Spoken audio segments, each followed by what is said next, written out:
You've said in the past that there is a correlation between vaccines leading to autism. That's totally been debunked. Wait a minute, who debunked it? We have not seen any kind of scientific connection from the CDC, the World Health Organization, the National Academy of Sciences. Those organizations are captive agencies, Lindsay. And so you think they're all in cahoots? Yeah, they're all captive. You've discussed the Kennedy family. As like any family, there are disagreements. But I think what makes it different here is that several of your relatives have not just said that they disagree with you, but they've called you dangerous.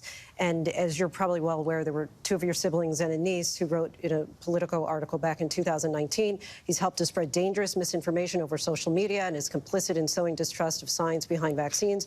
We stand behind him in his ongoing fight to protect our environment. However, on vaccines, he's wrong. Your sister Carrie has said, I love my brother Bobby, but I do not share or endorse his opinions on many issues, including the COVID pandemic, vaccinations, and the role of social media platforms in policing false information.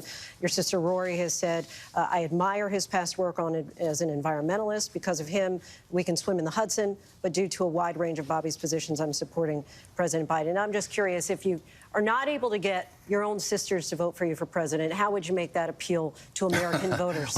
What is your family like? Do they agree with everything that you say and do? They'd probably vote for me if I ran for president. Yeah, well, I have siblings who will vote for me as well, but I have a big family, and many of them will not. I have two siblings who came to my announcement, and a lot of other relatives as well.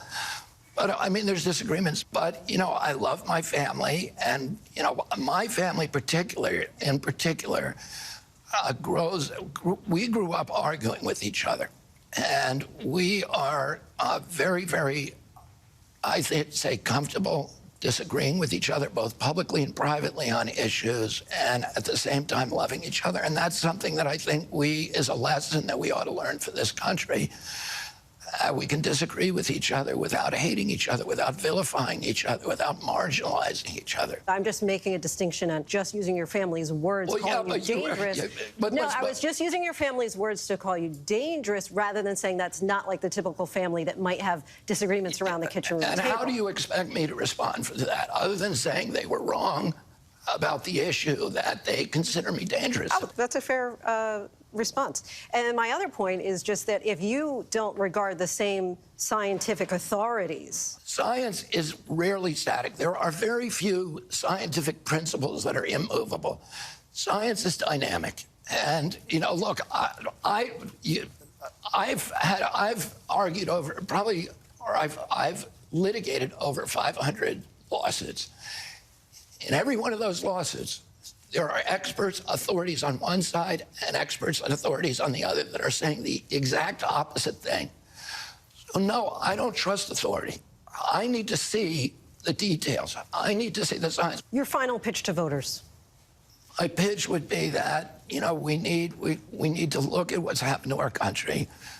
We need to try to arrest this emergence of corporatism, of the corrupt merger of state and corporate power that's undermining our values, that's strip mining our landscapes, that is stealing the assets of the middle class of this country, that is compromising the values of this country, that's keeping us in a constant state of war, and that is creating a nation that doesn't resemble the nation that, you know, we all love, which is a nation with a handful of billionaires and widespread poverty, in which democracy does not have a prayer of continuing. And let's try to take a new path that will allow us to give our children a country that is, once again, a moral authority around the globe, an exemplary nation, and that has a booming middle class in this country that can sustain democracy.